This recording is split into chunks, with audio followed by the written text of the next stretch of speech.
Hi,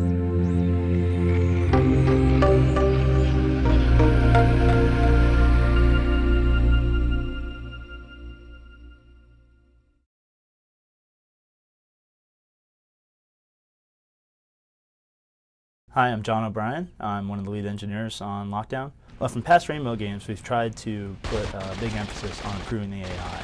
Your teammates in particular, they're with you every step of the way through the mission. You're going to see the AI for your teammates constantly. So in particular, the number one thing you do in the game is room clearing.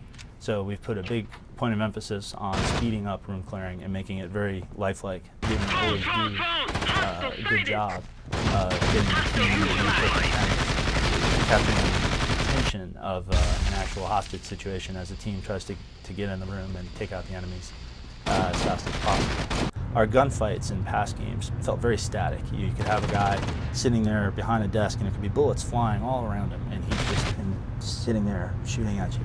Whereas now what they'll do is if they detect gunfire near them, they'll flinch just for a half second, but gives them a little more of that feel that there's actually a real gunfight going on. Well, one of the things we wanted to do was really represent the different types of characters and the different emotional states that we were trying to represent under the hood. For example, the way Rainbow moves is very different than the way, say, the mob bad guys will move. And given that we wanted to do the multi-tiered approach to the AI, we wanted to have each one look a little bit different and show that.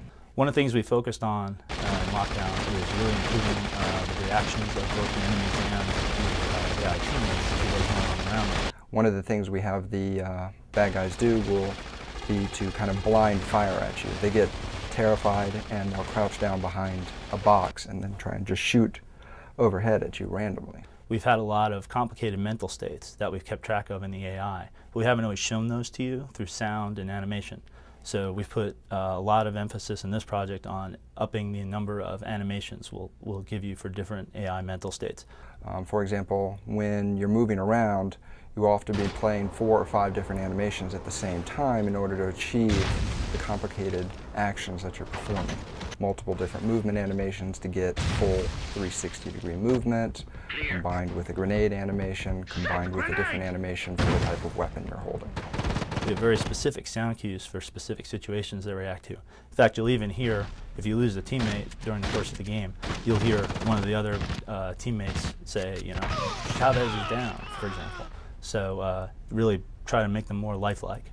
Previous versions of Rainbow Six, you might have had new enemies rush into a room while you're already engaged in a fight, whereas now you could possibly see enemies burst in another door while you're dealing with one group. You'll see enemies burst in another door, throw a flashbang and blind you for a few seconds. You'll be on the other end of the room clearing that you've become so accustomed to. Another thing that the various enemy types gives us is it's much easier for us to scale the difficulty of the missions as you proceed. We're going to give you, by and large, mostly the easiest AI types early on, and you'll get used to them. And then as you progress through the missions, we'll start to mix in the more complicated AI types. So particularly in the later missions, not only are you seeing the tougher AI types, but because there's a mixture of any given enemy, you won't necessarily be able to predict how they're going to react until you get a sense of which type they are.